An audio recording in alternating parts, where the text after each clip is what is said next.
5, 4, 3, 2, 1.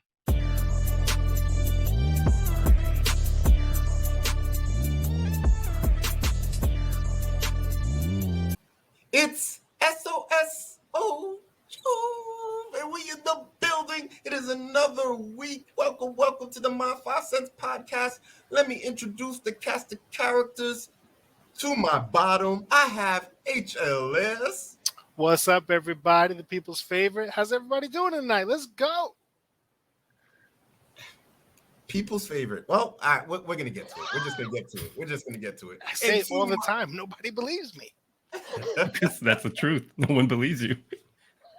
And to my right, I have the logical genius. What's up, everyone? Another episode and hopefully another win for me. Let's go.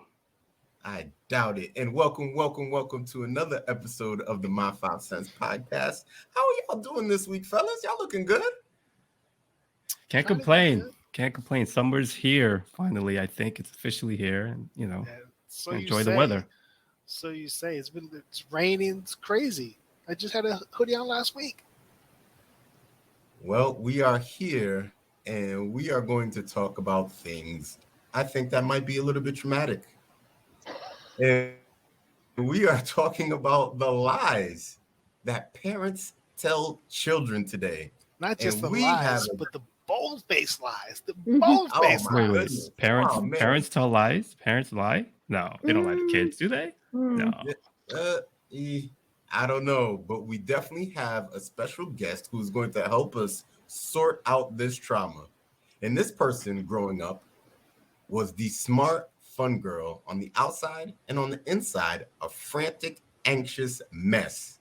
She spent years healing the pain of dysfunctional family relationships, eating disorders, and a suicide attempt. In 2006, our guest returned to school and became a certified life coach and certified relationship systems coach, one of only 70 people in Canada to hold both designations. Her passion is empowering parents to build healthy, respectful relationships with their teens without giving in or giving up. She's been featured in the New York Post, ABC Nightly News, and the Rachel Ray Show. Oh, I had such a crush on Rachel Ray. Hailing all the way from Okanagan. Oh, I should have asked this question. Please, how do you pronounce Okanagan? What? Okanagan. Okanagan, thank you for the assist. All the way from Okanagan Valley in British Columbia, Canada. Please welcome Aly Pain to the show. Welcome, Aly. Hey, thank you guys. Thanks so up, much for Aly? having me. Welcome, Aly. Excited to have you. Yeah, pleasure. Thank you for being on. So I'm going to start you off with our icebreaker. And this is a question that I ask all the guests, which is, what is your superpower and how has it assisted you in your journey? Oh, wow. I think my superpower is empathy. I think given my experience of growing up and in childhood and being a teen, there is a way that I can relate to other people's pain that they tell me is that they haven't experienced that somewhere else, because I didn't just get it in a book. I didn't just get a piece of paper or a degree. I lived it. I've walked it. I've healed from it. And I'm moving forward to help other people heal from it. So that's how I'm using it, is that I believe this is my life's work. And I'm grateful for my childhood, as hard as it was, because without that, I wouldn't be able to do what I do now. Great. So you talk about that, and with our topic that we are discussing today, is there such thing as a white lie when 100% dealing with kids? Yes, there is. So I think there's like a subset of lies for children, and then there's like a subset of lies for teens. So and they differ in scope.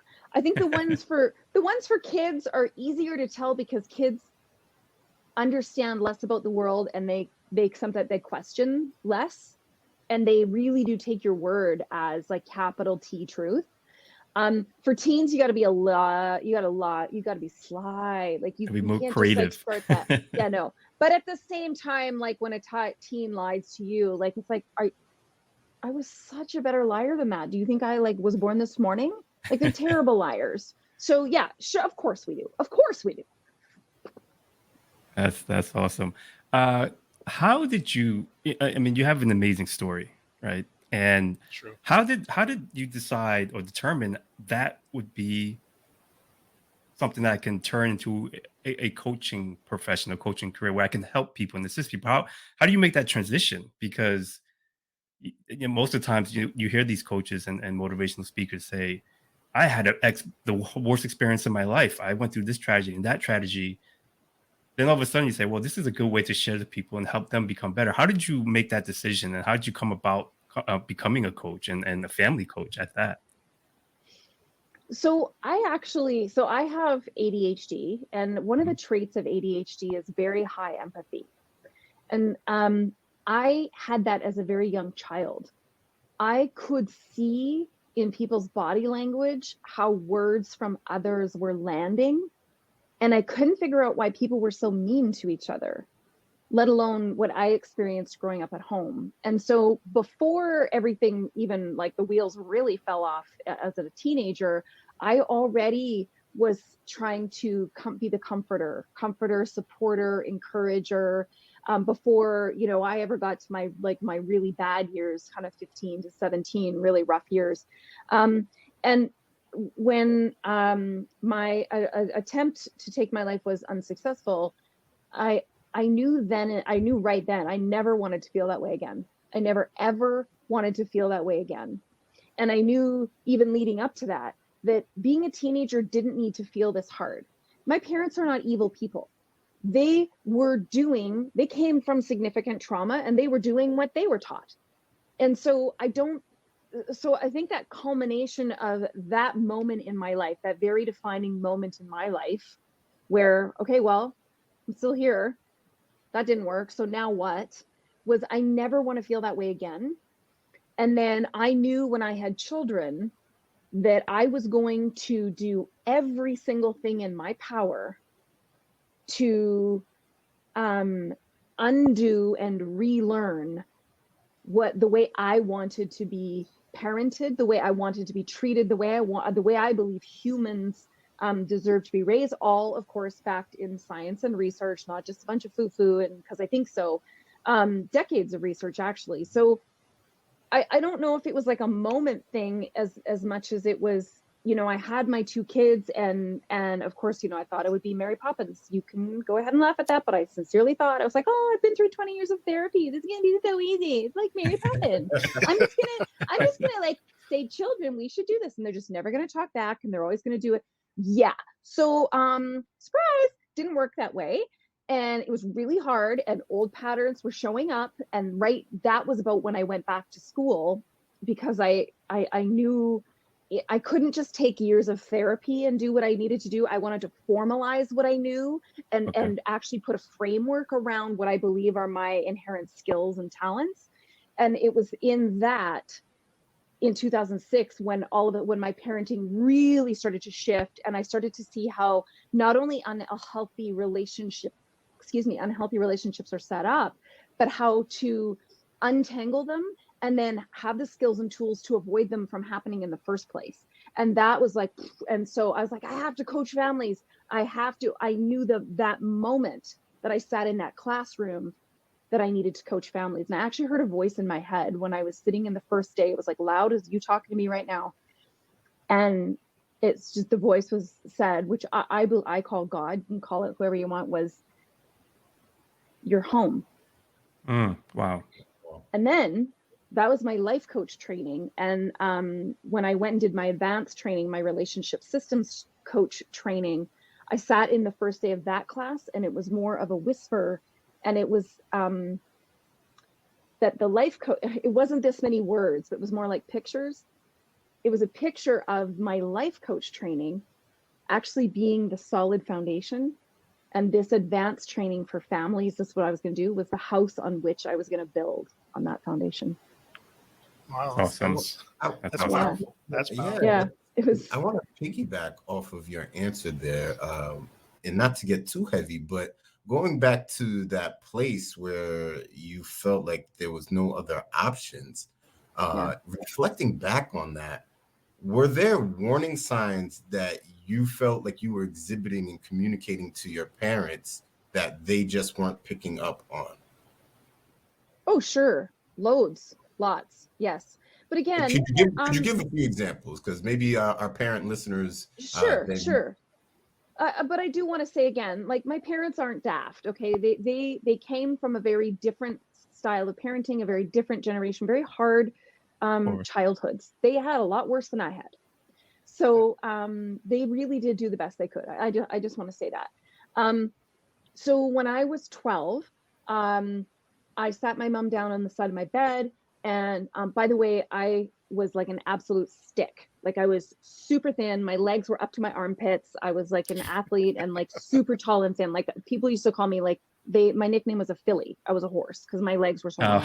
Okay. Oh, wow. I sat my mom down on the side of my bed with a beauty magazine, and I had turned it to the diet pill page.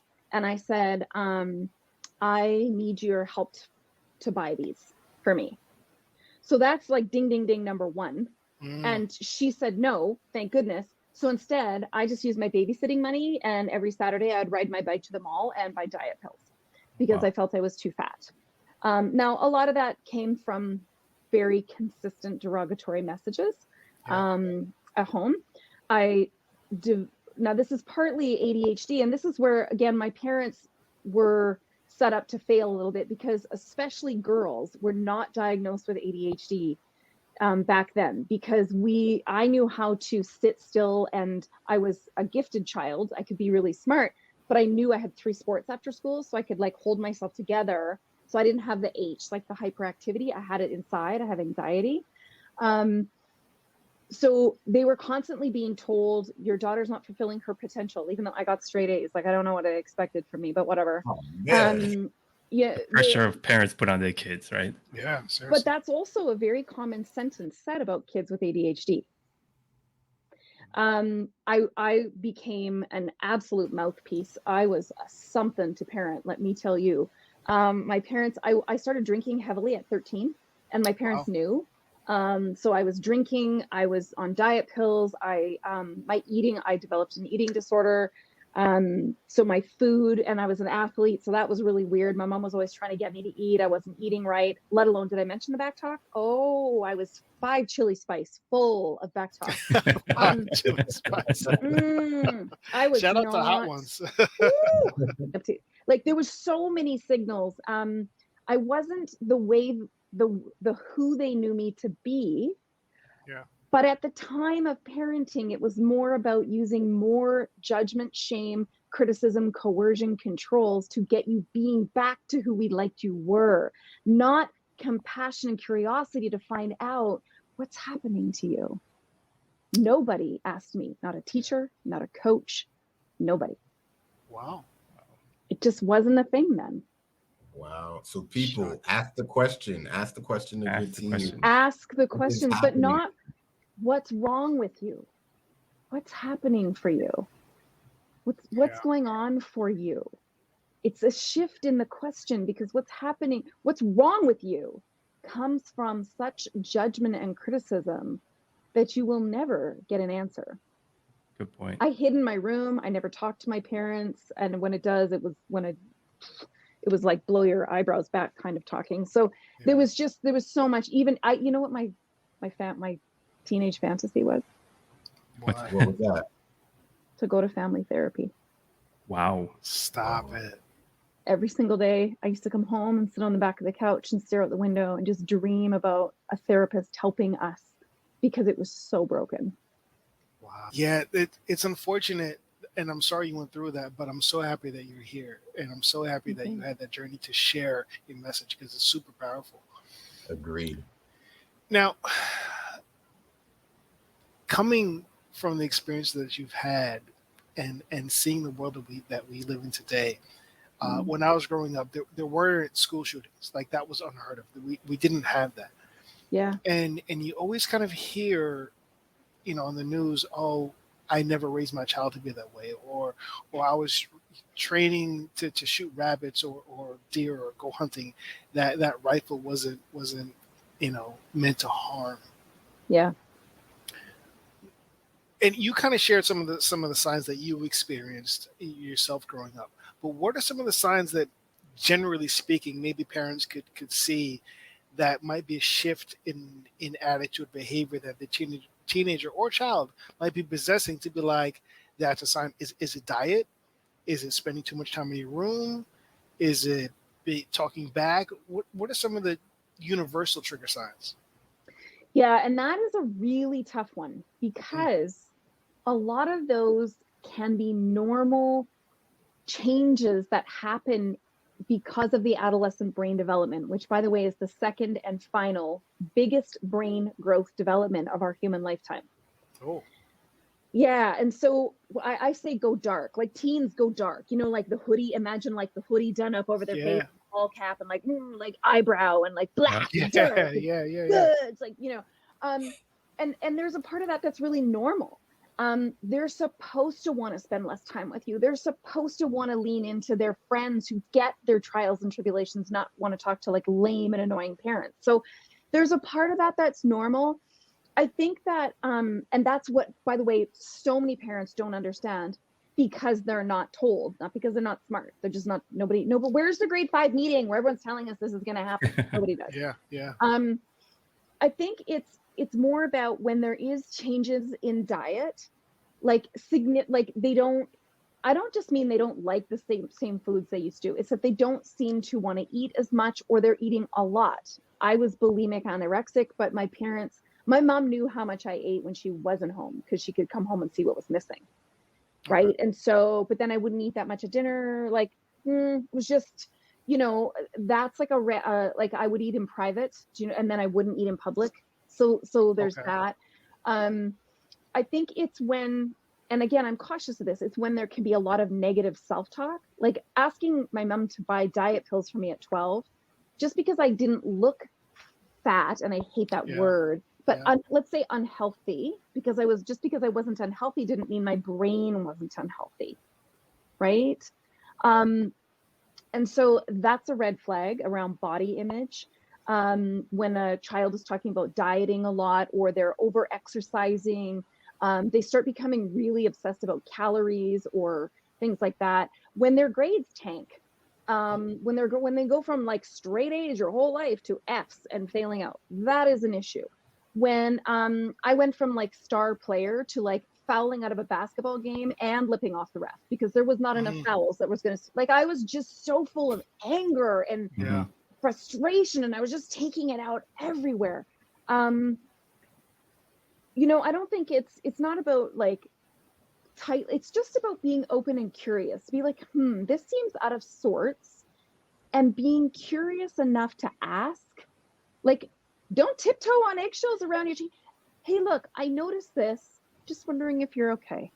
Now, look, they might say, yeah, I'm fine, with their hoodie and their hat down, fine, right? And then go off to their room. It's not that you got an answer. It's that you cared enough to ask.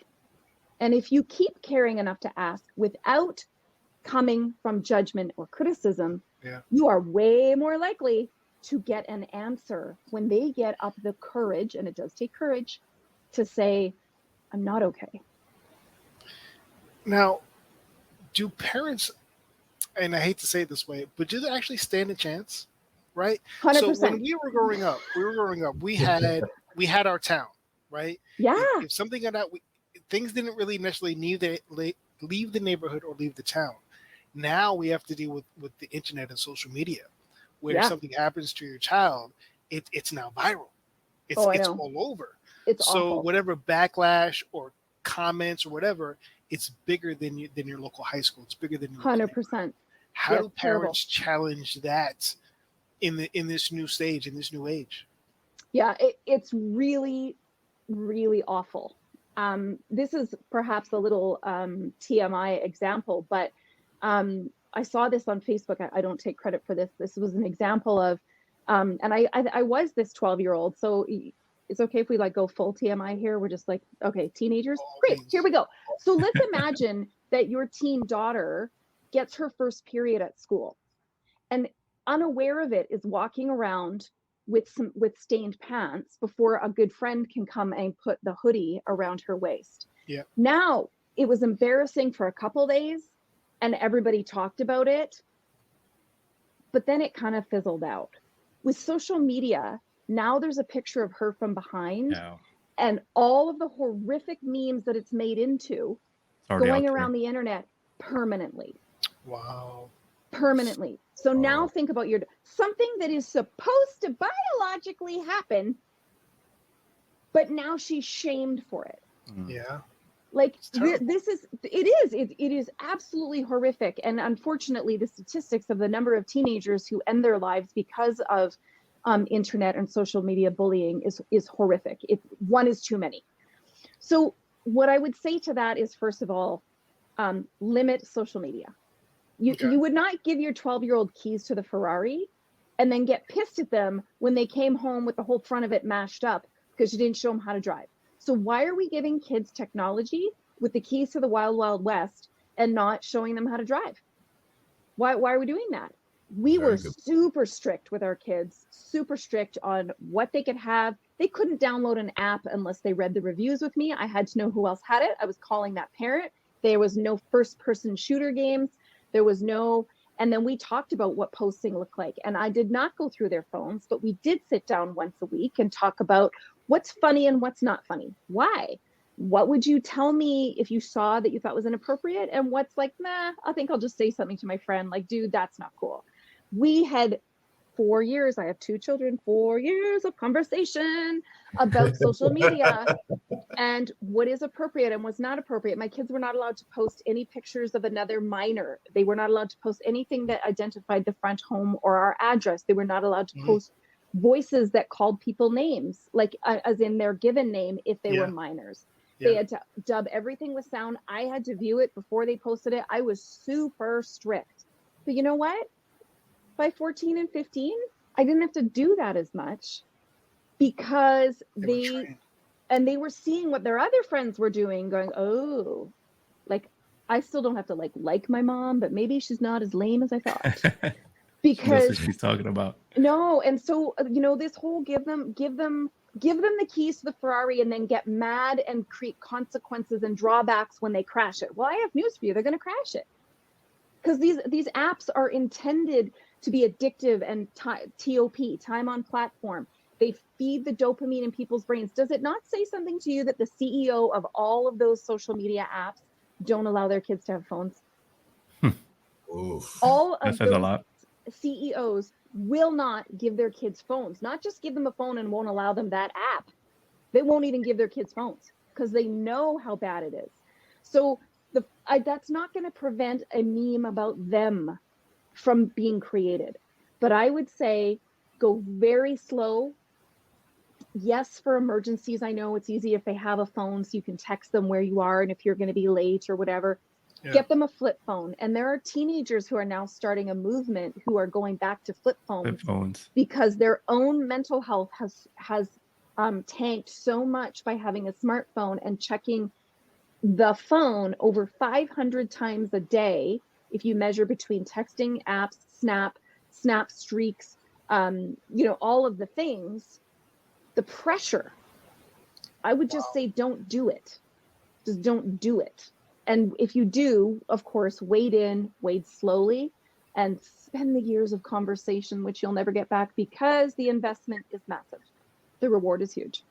It's interesting that you said, because you have some parents on the other side who say, well, my parents didn't do all of that and I turned out fine, right? You have those parents, and then you have those who say kids are just kids, let them be kids. You can't be overbearing or helicopter parent and constantly hovering over them. But I feel like for me in this day and age, you have to kind of change it a little bit because your points, because when your parents grew up, they didn't have social media, right? They didn't have access to the world in the palm of their hands, literally. Right. And yes, when I was younger, I went out for hours of the day and never came back, and I didn't have a phone, and my parents were fine, and I came home every single time, and I'm still here, thankfully, right? Right. How do you how do you balance that, right, as a parent? Because how do you say, well, when I was younger, it's okay. That's just, the kid, part of growing up, being a kid and going through childhood. And the other part of it is, no, I really should be paying attention to more, or I need to do more, or be more active in my kid's life. How, as a parent, how do you, because every kid's different, right? You don't treat Yes. every kid the same way. So how do you Yeah. figure that out? Is there like a formula for that? And obviously the answer is probably no, right? But Yeah, I wish there was. I'd be out of a job though. So the I think that it's really important to, number one, just acknowledge that every child is different. So let's just start there. So my oldest has autism spectrum, ADHD, major depressive disorder, and generalized anxiety. He was a whole bag of chips, but he's also really highly compliant because of his autism. He's the kid who at 14 signed himself off of Instagram because he decided he was using too much time. Whereas my younger has classic ADHD, time blindness. And so at 14, I put a screen timer limit on his phone, which he didn't love at first. And we did negotiate it through conversation, not a heavy hand. And he appreciated it so much. He is now 20, second year university. When he goes away to university, we're driving to the airport. He will get his brother to put a code back on the phone and only give me the code. When he gets home from that semester, he gets me to unlock the phone because he knows if he didn't have that limit, he struggles with self-regulation. wow. Now, I don't tell him what to set. He goes into the screen timer thing and he sets whatever he wants to. I don't care. Yeah. But this is how every child, you have children who are by personality style, just they're just very structured. They just get that. And then you have kids by personality style who are really unstructured. And so it's about going with both. And it's not about, I'm not a fan of helicopter parenting. I'm a fan of mentorship. Mm. I Big was difference. never, I didn't sit and, now I did sit and play hours of Minecraft. Oh, poke my eyes out, because that was when chats were coming up. Now, a chat on an online game is very different than saying what apps my kids could download. Okay. And a chat and what's appropriate in a chat. Now, see that question there? If this person's asking you, what sports do you like? And then they're asking you, what number are you? Now all of a sudden they know how to find you. And we had a lot of stranger danger conversations while watching hours and hours of Minecraft. So it's more like an investment. I wasn't saying you can't play Minecraft. I wasn't saying you can't play it unless I'm playing it with you. I was saying, yeah, you can play it. And my job is to show you what the chat is for and how it can be dangerous and how it can be fun. There's certain questions you just don't answer. You just leave it, And like, you don't ever say, other than what country you live in, that's it. If people say, where do you live? He could say Canada. They're like, where? He's like, in Canada. Like, that's all you're saying, dude. So it's more about, imagine the Ferrari. I'm in the driver's seat, or excuse me, I am not in the driver's seat. I am in the passenger seat. My kid's in the driver's seat, and I'm not grabbing the wheel unless I have to. Yeah. I never had to. I told my kids that I needed to have the passcode for their phone in the case of an emergency. And if I picked it up, just, whatever, and my thumbprint or the code didn't work, they were going to have a little chat with mom because it needed to work. It wasn't that I was necessarily going into it, but if I needed to, like some of the things we've talked about, some of the big red flags, if those were showing up, I was going to do that. It's a matter of saying, they're driving and going, okay, we're coming up to a stop sign. What might you do? Because a 12-year-old's going to go like, I don't know, I'm going through. Like, I know that sounds ridiculous, but it's like saying, well, if it's a stop sign, you might want to stop. But I get that sounds ridiculous, but it is, how else do you learn to drive? Yeah. This is the same way we teach. The internet is far more dangerous, quite frankly, than being in a car. And also, I believe in basing this on data.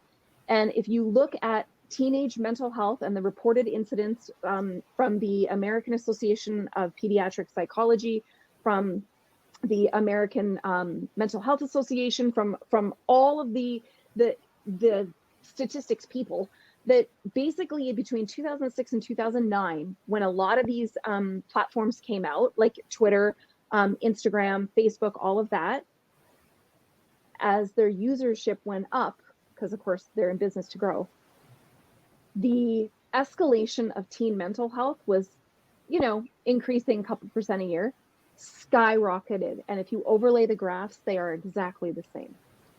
Wow. So I'm not basing this in hearsay, technology's bad. I'm basing this in data. Wow. That's serious. Well, yeah. Well, with that being said, we've talked a lot about driving. We've talked a lot about keys. We are about to hand you the keys to the My 5 Cents Ferrari. And we are going to transition to the next portion of the show, in which our topic for today, we are giving our 5 cents on the lies that parents tell their kids. So, Logical Genius, please explain to Aly what is going to happen next. All right, Aly, you've established your credibility with our audience. So we know that you are an expert in your field in all things parenting and family. What we're going to do next, HLS, Social Juve, and I are going to present to you our 5 cents, each of us, on the top lies that parents tell your kids or your parents tell you as a kid. And we need you to decide which one of us has the best list, because we need to know who has the best list, because it's all about bragging rights. That's all we care about at the end of the day. We want to help parents. We want to help kids. We want to win, but that's the most important thing. We want to win, and we want the bragging rights. Everyone else could be, it's secondaries for us. But right now, we need you to decide.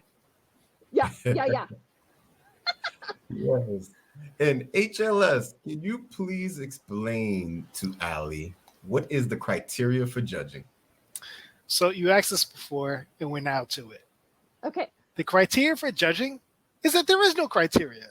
Nada. No. You might like the fact that I rub my hands the same way you did at the start of the show, and that's why you choose my list is the best. Oh my gosh. I'm feeling power hungry here, but okay. Okay, Aly, you might like the fact that I actually put lotion on my hands, and I don't need to rub my hands in front of the screen. And that's why you picked my list. You might wonder, like, of all the things I said, the one thing this dude paid attention to, how I rubbed my hands. That's what he paid attention to. Of all the things I said, these amazing things and tips and ideas I gave, he's focused on how my hands were rubbing together. I don't know about that. It is completely up to you. Got but it. Now, as your first decision, is you get to decide who goes first. Oh, okay. Well, this feels like I'm going to give due respect to Social Juve, because you were the one who reached out to me, and we've arranged all this to be here. So you're up. Take it away. All right, great. So we're going to get right into this. And oh man, this was so interesting trying to put this list together. So at number 5, what I have is eat your spinach so that you can be strong like Popeye, excuse me, the Sailor Man. And I ate spinach, and I ate spinach, and I ate spinach, and I never turned into Popeye or a sailor. I don't even know how to swim. No big forearms. Yeah. Definitely not from that spinach. So it's like, that right there, I felt like I was set up for failure. Oh man, now we're gonna get into the visuals. At number 4, see, my parents, they come from Haiti, and they would tell me all these war stories from Haiti. And this war story here, I'm not sure if I'm a believer. They would talk about how they loved homework so much that they would squint their eyes in front of a candle because they didn't have electricity. They just, would just wait till that candle just burnt out so that they could do their homework. And after going through school, going through my undergrad, there is no way that they were squinting their eyes to go do some homework. So that right there, lie. I'm going to keep with the visuals a little bit more. So growing up, for me, they would call it, you keep playing that ching, ching, ching, but really it was just Nintendo, all right? But they didn't know how to pronounce the Nintendo. So they would say, hey, stop playing that ching, ching, ching. But they would say, stop playing that Nintendo or you will go blind. So I don't know how we got to the level of we're going blind over Nintendo, but yeah, that definitely was their thing. I think our Uh, generation went blind over a lot of things, but yes. Mhm. yes, Yeah. yes. So at number two, my mother would say this, and this was kind of me getting into my teenage years, and she would say, "Girls will give you pimples, so don't deal with girls." I don't- She was probably right. She was probably right. Yeah. So yeah, she just said that, you know. So I guess I couldn't really kiss a girl because I'd get pimples. So that was kind of I the should have remembered that. God, where were you? Okay, anyway, yeah. yes. And at number one is that they waited till marriage. No, you did it, Bob. You did it. Get out. Yeah. Dad, I don't want to hear it. Wait. Is You know Mama your parents listen to this, right? Mama Sosa Juve and Papa Sosa Juve listening right now because I don't want to hear it because I know that's the lie I'm going to tell my kids. So I don't want to hear it. And that right there, Aly, is my 5 cents. Who would you like to hear from next? I'm gonna go with the logical genius. I'm so curious. okay, that was a pretty entertaining list, Sosa Juve. I got to give you that, and shout out to Mama Sosa Juve and Papa Sosa Juve. So Mom, I love Aly, you. this is a very very difficult topic. You think it's easy, but or for the listeners, you think it's easy, but it's the thing about culture, right? I Yeah. grew up. So you've mentioned it. He grew up in his parents were Haitian. He grew up in a Yeah. Haitian culture, Haitian community or family. I am Cambodian. I'm Asian. I grew up in a Mm. traditionally Cambodian family. So some of the things that American parents may tell their kids, my parents never told me. So my job was to Right. kind of find what commonalities were there that kind of spread across cultures. That was my approach to my list. So at number Right. 5, it's similar, but my parents said this to me a lot. Similar to what Social Juve had, but sitting close to your TV will ruin your eyes. I've Yes. heard that a lot. I Or heard that put a lot. blinds. And parents, you're lying to your kids because why? The American Academy of Ophthalmology said, no, that's a myth. So if they are saying that it's a myth, parents stop telling your kids these lies. At number 4, Alex, you love your kids, right? I do. Would you let them starve? No, not intentionally. Okay. No. All right. Yeah. So the lies that my parents told me and a lot of parents told their kids is if you don't eat this, you're not going to eat anything. That's a lie, right? Yes, You're it going is. to go to Yes, bed yes. hungry because at a certain point, parents will say that, but they will eventually break and they'll make you whatever you is you want to eat or get you whatever it is you want to eat because they know at the end of the day, I have to feed my child. I care about my child. I want them to eat. I'm trying to teach them a lesson, but they're pulling my bullshit card right now, and I'm going to lose, right? So yeah, they're not parents. Yeah, you're not going to let your kids starve unless good parents, I should say, right? At number 3, I think this is more cultural, but I think this is in the Haitian community and other cultures as well, and probably in the American culture as well. Is always listen to your elders. Oh, Um, I don't know about that one, right? There's this myth that elders, because they're the sage ones and they're older and they've been around, they know exactly what they're doing. They know exactly. No, they don't. No, they don't. right. Right. They're probably worse than some kids. I know kids that are smarter than elders, Yeah. right? Yeah. And older people. So always listen Yeah. to them. But that's what Yeah. something my parents told me, and I think I hear that from a lot of people that said that their parents said And the that's same thing to them. that can definitely be cultural for sure. Yeah, There's a yeah. lot of like Asian culture that is, Yes, that's very, yeah. definitely prominent in Asian Yeah. culture. Like you don't Yeah. question someone. And Mm-mm. it's not an adult, right? The word elder and adult are like, they have different meanings and different levels. Right. Like an elder Right. is seen as like someone who's like, like the A one above position of all. a position of like authority or something Hmm. like that. Hmm. Yeah. Yep. Yeah. And at number 2, I learned this lesson the hard way. My father used to always say, families, especially your siblings. I have 3 brothers growing up. They'll always have your back. Yeah, you always have to watch out because I remember my younger brother, this back Mm. in grade school, got into a beef altercation, and my dad was, "Where were you at?" You know, Yeah. I had issues with my brothers, or when I had issues with somebody, my brothers were always there, and I was always there for them, right? Yeah. So fast forward a couple of years, something in the house broke. right? I don't know what it was. And my father lined us up. Discipline time. He had a little pencil, right? He used to spank us. It wasn't a beat down or anything. He just Mhm. wanted to know who broke this. I think it was his Yep. certificate from work or whatever, picture frame. Yep. He said, if no one steps up to the game, you're all gonna get licks. All of Yeah. you, right? Yeah. Yeah. I'm Yeah. looking around. I'm thinking I'm the smart one. You know what? I love my brothers. I remember what my father said to me back then. Always be there for your siblings. I said I did it. Smack, smack, smack, smack, smack. And mind you, he told us if somebody comes up and admits to this, I will not hit anybody. That was a lie. He Ooh. and Ouch. I'm thinking, okay, I'm getting spanked, right? Or my Yeah. hands are getting spanked, right? And I'm looking at my brothers like, are one of you gonna actually come out and say that you actually did it? No, they did not get my back. They left me to take the punishment. So Mhm. no, your siblings will not always have your back, right? That's Yeah. one of the very early lies I've learned. Yeah. Yeah. And at number one, always tell the truth.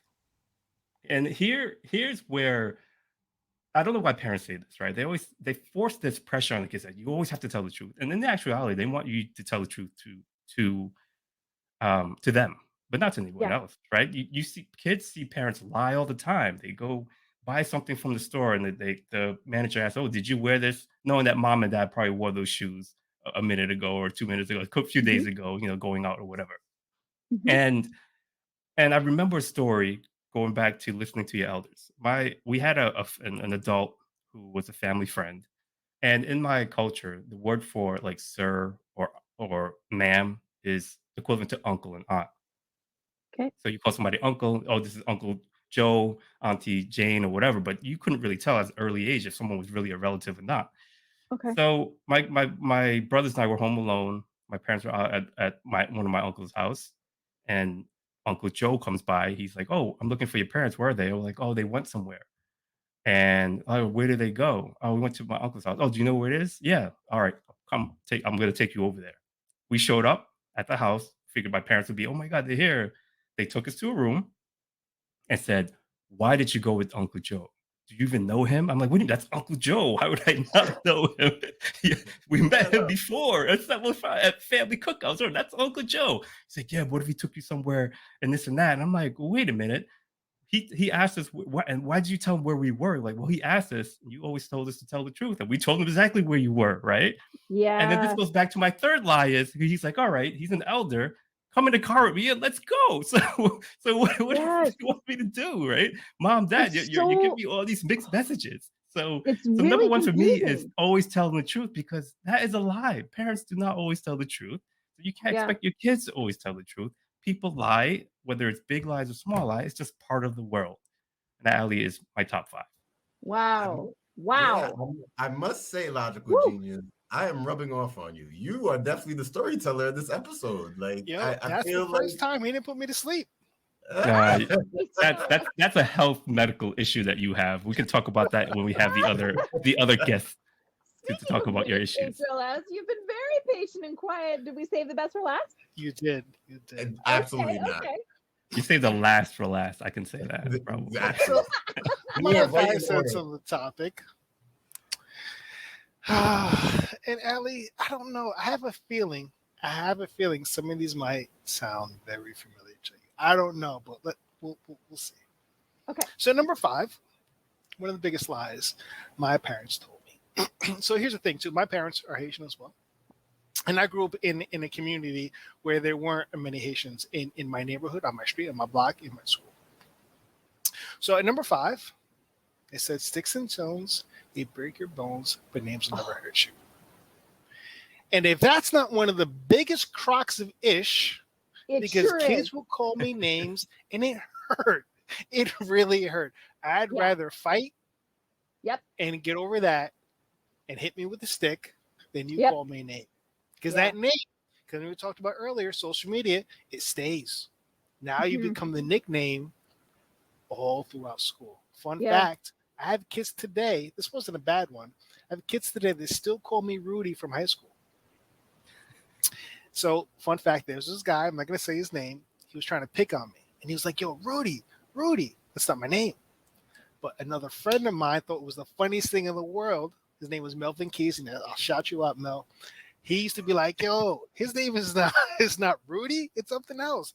So to this day, it stuck with me throughout high school, track, football. To this day, people still see me in the street. What up, Rudy? It's not my name. It's not my name. Wow. At number 4. So kind of like, not comparison to you, but I was a rambunctious kid. I was a little rule breaker, and I used to get hit a lot. I used to get beat a lot. Mhm. And number 4, this will hurt me more than it hurt you. And again, if that's not the biggest crock, because I had welts. I think my father used to take off his belt and take out the tax collector, take out the lip my mom was giving him, take out the stress from work. All of that pain and anger used to land on my behind, Yep. and I couldn't sit for days. Yep. So that whole "this will hurt me more than hurt you," yeah, I don't know about that one. That is wow. Whew. At number 3, all my children are my favorite. But No. it was you. So, right, I it was have you. 2 older sisters, Oh my gosh. and they will say that I'm the favorite, but I don't believe it. I don't believe it. They think I got away with things that they didn't get away with, which is true. But by the time it got to me, my parents were just tired. My parents Yeah. were just tired and exhausted. They can't chase And that. boys were treated differently than girls. So you probably got a little bit of a rougher ride. And you were did the get- youngest. I and did you were get the youngest. My sisters don't see it. Yeah. So my Yeah. parents have a favorite, and I don't think it's me. At number 2, being a new parent, I'm a new parent. Oh, congratulations. Oh, thank you so much. One of the biggest lies is trust me, I know what I'm doing. Oh, Parents don't. Parents are trying to figure it out. We're how do we always know? trying to Wait a just figure it minute. Does that mean you got the manual everyone's been looking for? Because ain't nobody in the last billion years that got a manual on how to raise a human. We get training on how to drive a car, and you have to have a license to have a dog, but anybody can have a kid. Correct. Whatever. Correct. And Always YouTube trying- wasn't around back then, so you couldn't even look it up, right? You couldn't. Oh. No chat GPT, no nothing. Come on. Nothing. And at number 1, the biggest lie. It's simple, and it's just 2 words. We'll see. Oh, It's just a delay tactic. It's a stall. It's hoping that the kid will forget it. Hey, can we go get burger? We'll see. Hey, can I go to? We'll see. Hey, is it all right? We'll see. You're just Wow. pushing it off the road, hoping I'll forget, and I won't Yeah. ask again. yeah. Yeah. And yeah. that is my top 5 on the worst lies that parents have. Ooh, Wow. that You is know some what, Aly? packed stuff, you guys. Yeah, Aly, I feel for you. Like, so when we do this, we've been doing this for a while now. I can pretty much predict who should be in 3rd place, but this one is really tough, Aly. I'm not even lie. I was thoroughly entertained by. I was too. characters like I this. really appreciate. First of all, I love getting to know you guys better. I love I love getting to hear about you, and I love that that culture came into this, because I think Big. we would be remiss to leave culture out. Yeah. So just simply looking at the screen, I'm the white girl, and even though I was raised in a really small city, a really small community. It was very white, very, very white. And there was like, I went to a high school of 1,500 kids, and there was 2 African American brothers. Like, painfully obvious, like just terrible. The imbalance and the inequities, and so I really love that you brought that up, because what you experienced in your homes. In some ways we can tie common threads, because parenting in Sure. itself has a lot of common threads. There is very different cultural things, and I think if we don't recognize those, we don't see each other. So thank you. 100%.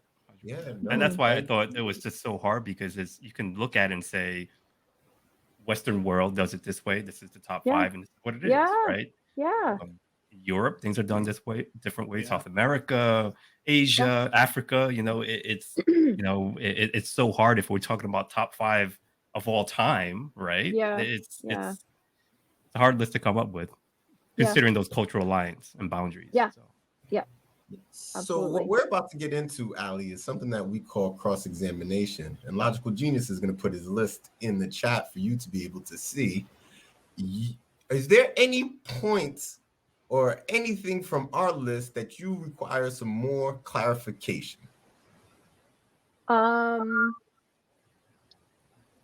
Well, I want to know how you waited, you or how you know your parents didn't wait till marriage, because you obviously weren't around. Yeah. So What I want to know. investigative work did you do? Yeah, Sister Joe? I'm just so curious. I'm just so curious how you know. Is it that your parents are just really active?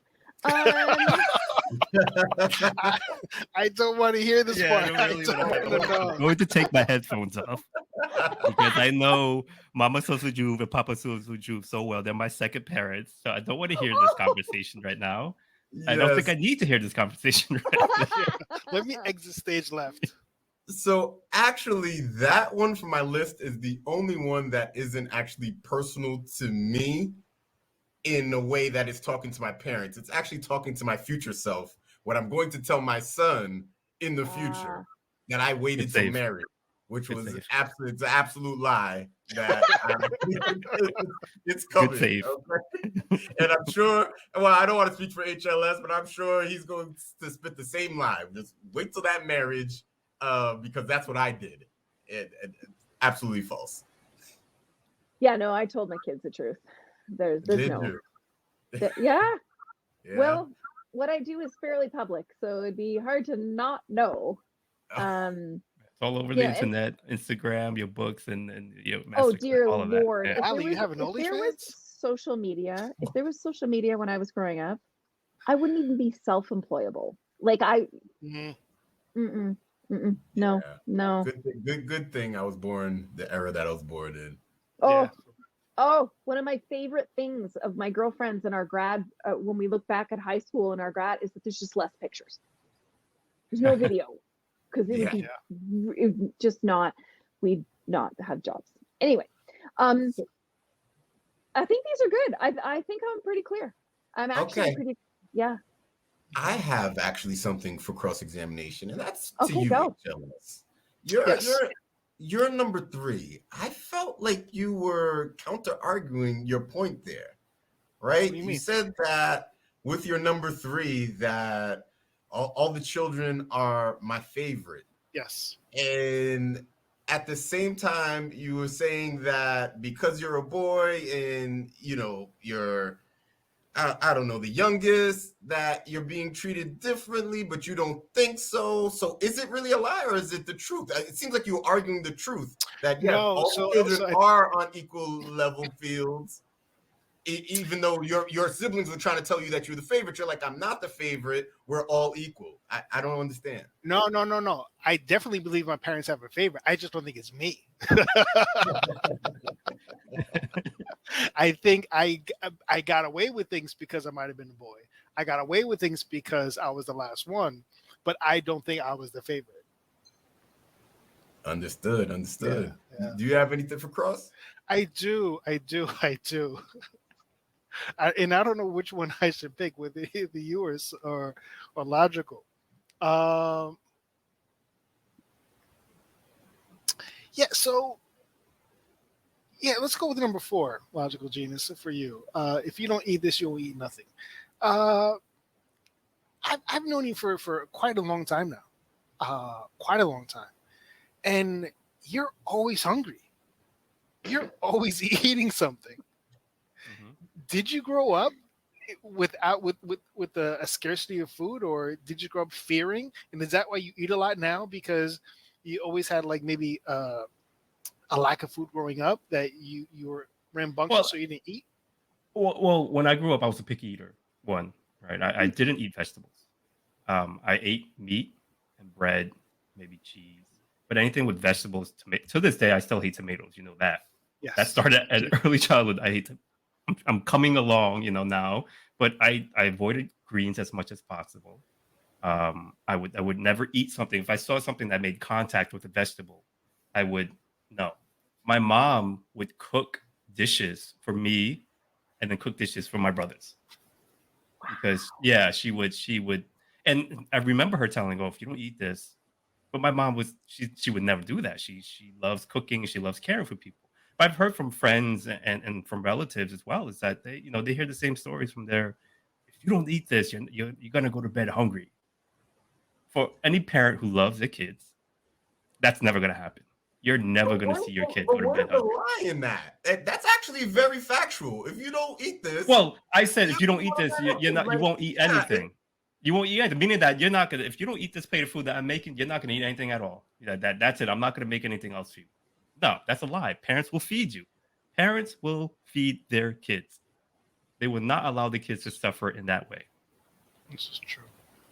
I would dare you to test that. I'm sure you'd find crackers or bread or something around the house. They may not cook for you, but you'll find another way to eat. Maybe, but from my experience and from others, and again, there are bad parents out there, unfortunately. Yeah, this is true. But parents who love their kids will not let their kids starve. Will test them and say you have to eat this, but when push comes to shove, they will make something to eat for that child. It's not that I'm against anything that you guys said. 'Cause I think a lot of it makes sense. I mean, the Nintendo thing overlaps with my TV thing, right? Kind of the same wheelhouse, right? The eating spinach, make you strong. I guess that's equivalent to like, if you don't eat this or whatever. My thing is more of like, I don't know whether or not I can truly apply all of your 5 to like across cultures, right? And that's the thing. Like, trust me, I know what I'm doing. In my culture, it's not trust me. It's don't challenge me. do not challenge me, right? I'm gonna do is who are you, child, to challenge me? Because it goes back to I'm the elder. I know what I'm like. I do this. This is me. This don't even question it. The other thing Yeah. would be is I think from HLS's, I feel like maybe kind of what you were saying. So with his 3 and I think 4, you said were contradicting. I thought his 4 and 5 were kind of contradictory, right? Because you talked about HLS about five being sticks and stones.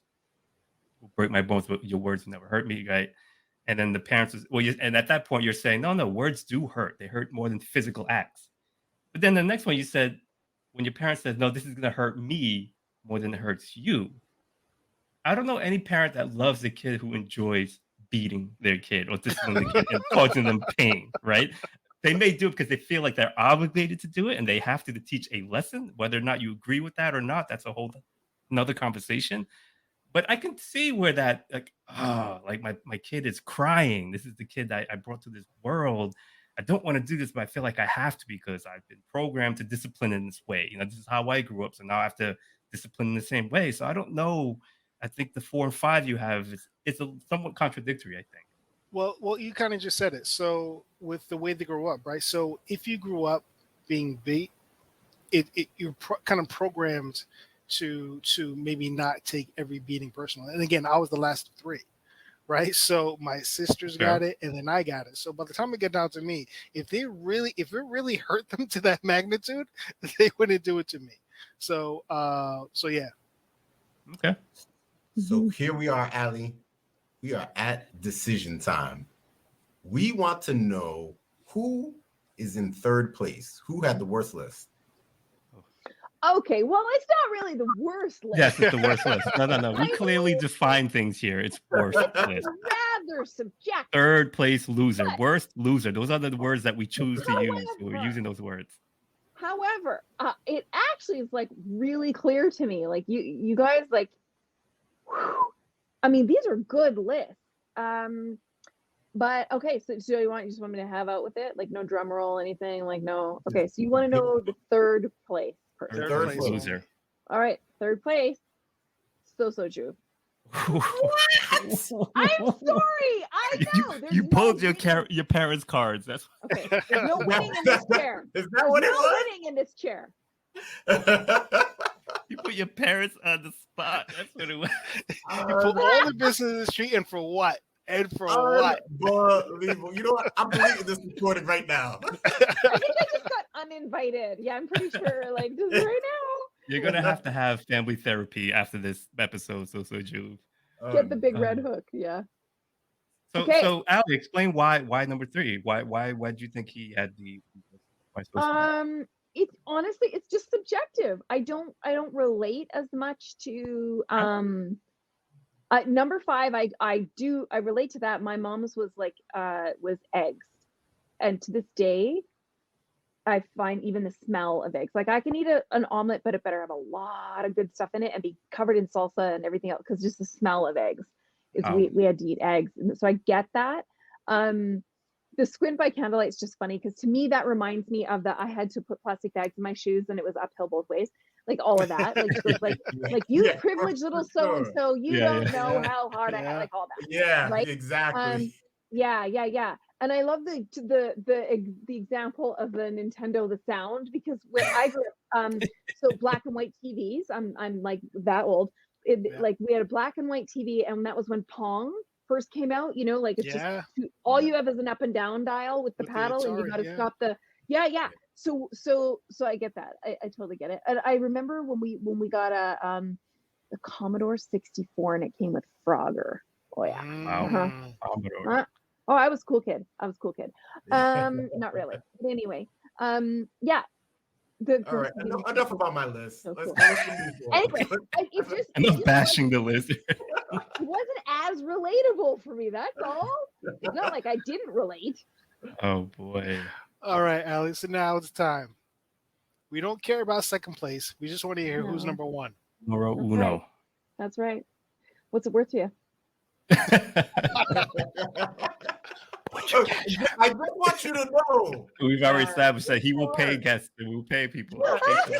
That's a room, Aly. Do not believe the hype. He is known for paying his guests. Okay, This is listen. Episode. What if I'm shallow enough to be bought out? Aly, that ping you just heard on your phone is the cash payment that you just received. Yes. Okay, got it. Okay, the first and only winner, because that's all we're talking about. Yes, the first and only winner is HLS. Oh my gosh. Man, your champion your list is here. It hit me. Blind Your squirrel list finds an acorn. Just hit me. I kept waiting for one of them to not land, and like they all landed, and they just kept escalating. I'm like, were you with the school ground or somewhere? I don't even know. Yeah, no, there's like super relatable. I had like physical reaction to this. I didn't need to bring any past trauma. I did. I'm just going through it myself. No, I'm going straight to therapy from here. So yeah, no, it's good. I'm good. Good. So Aly, we want to know, what is your 5 cents on the topic? All right, here is my list. The first one is get good grades or you'll go nowhere. So that's a load of crap, actually, because school as an institution is really set out for a certain set of learners, a certain set of personality styles. And those who do not fit in that are ostracized, regardless of the gifts they actually do have. And the other thing about that is that, you have to get good grades because you have to get into good university, or you're never going to get a good job. And then you are going to be unemployable and homeless and live under a bridge. Also false. There's a study that just came out where a professor followed the Fortune 100 CEOs, did a study over 20 years. Not just a second, like 8, over 20 years. And the half of them didn't even go to college after high school. Wow. Some of them went to most that did go to college, they went to community college, no big 4-year Ivy League, nothing, community college. And for those that earned a master's or a PhD, they went back to school once they had already started climbing the corporate ladder to complement their work, not because they needed it to be successful to get the job. So we've now proven it. Grades are not worth. Grades do not make up your worth. Okay. So a human being who gets a C is not crib with a candle burning and you're squinting your eyes to all those parents that were doing that. No. Hogwash. Good for you. Good for you. Good for you. I hope the fumes helped you. I don't know. That's all I got for you. It's not, I'm not saying that learning is not important. I think learning is invaluable. But the way we learn and the way that we interpret what someone has learned based on their ability to simply regurgitate it is not effective. That's all I'm saying. Learning is key. So if you're listening to this and be like, see, she said schools, no, that's not what I'm saying. All right. What's your number 3? Okay. Wait, no, so number four is, that was number 5. Number 4, we can't afford that. That's not true. The truth is that's not a priority for us right now. Unfortunately, a lot of kids here, when we try and do this like the woke way and like the respect, is like, well, that's not really a priority for us right now. What kids hear is, oh, so you don't love me enough. If you loved me enough, it would be a priority. And I strongly believe in financial acumen and teaching financial acuity really young.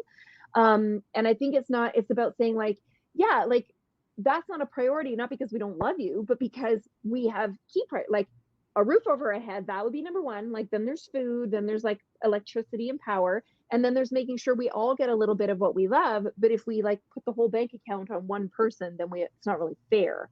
So it's a tough conversation, but we can't afford that is a big fat lie. Okay, number 3. Number 3 is because I said so. Oh. That's a good one.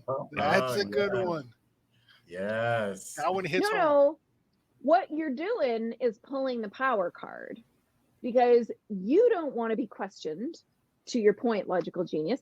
You don't want to be questioned. You don't want to have to look at why you believe that. You don't want to have to look at what's actually important about that to you. And you sure don't want to have to explain it to me. So you are just pulling out the card. It's the trump card, the nope card. That no, just no. Because I said so is a misuse of authority and power that will get you no respect whatsoever. So no. Okay, number 2. I pay for it, therefore it's mine. A good one. That's a good one. So this kind of goes up the lane of the phone because I get this from parents all the time. But I pay for it, so it's mine, and I can do whatever I want with it. Okay, but then you want your teenager to take care of their room, but you pay for that too. It's your mortgage. It's all your furniture. My goodness. Hypocrisy, parents. A hypocrisy. Parents. But you want them to take care of their clothes and not lose them, but you buy those too. Wow. So you want your child to take ownership and begin to take responsibility for their impact in the world and how they use things. But then you are pulling this, well, it's mine, so I can do whatever I want with it. Well, okay, again, misuse of power and authority, because really that just comes from fear. And it's a need for power over someone when just you don't know how else to connect in order to correct. Because again, we're not taught this stuff. So I pay for it, therefore it's mine. No, actually, I don't support that. I paid for my kids' phones too, and they knew that I was letting them use them, but I had the respect enough to know that this generation, literally, that's like a daily journal of their life, very personal, whether you go through Snap or text or whatever. And I don't want them reading through my stuff, so I'm not going to read through theirs. We're going to talk about it, but I'm not going to pull it's mine. And the last one, the final one, my value is not determined by what you think of me. That is deep. My value. Explain that. I do not need to behave, say, do in a way that caretakes your feelings so that you don't have to be uncomfortable in order for me to be deemed as worthy, pleasing, and approved of. Your feelings are yours. I am allowed to, and in fact, biologically supposed to be developing my own values and beliefs, which may differ from yours. And just because you disagree and cannot control or coerce me does not mean I have less value when I do not reflect what it is that you love about you. Wow. Put that in a Yeah. fortune cookie. Yeah, What? seriously. My goodness. That's a Wow. mic drop moment if I've ever Yeah. seen one. Goodness. Wow. Thank you for sharing your 5 Yeah, cents those are topic. good. One of the things that we do, Aly, is we go ahead and we ask the people about the topic. So, Logical Genius, go ahead and break down the people's poll. All right, Ali. So we hit up our socials, and so and asked our listeners what they thought. We had a lot of parents apparently very interested in the topic, and a lot of the lies were kind of based on like myths, right? Yeah. Like science or like old wives' tales and stuff like that. One of them Pseudoscience. being, yeah, don't swallow gum. It takes like years to digest in your stomach if you swallow Yes! gum, right? Yes! The other one is, and I've heard this when I was younger as well, is don't swallow that seed, particularly watermelon seeds, because it's going to grow in your stomach. I've heard that from my parents as well. Me too. Yeah, Yep. yeah.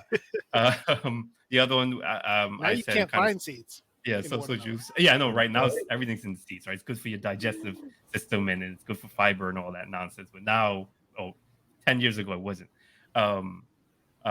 Sitting close to the TV, something Soso Juve and I touched on. This is Okay, a so funny there one. is actually science around that. Okay.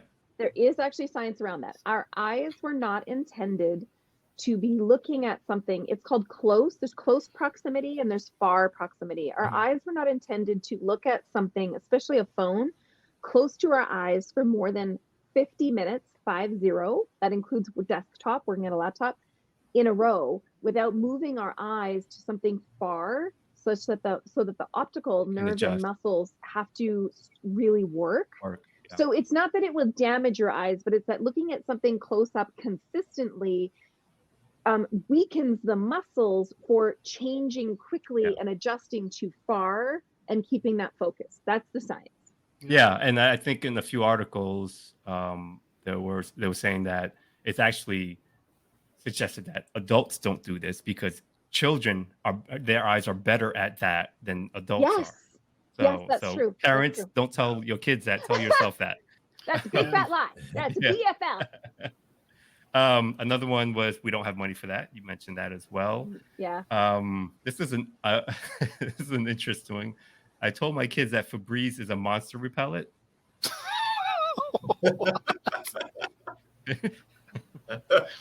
But okay, but if they're like can't sleep at night and you gotta go in and you gotta like annihilate the monsters, then like doing the spray and whatever. Okay.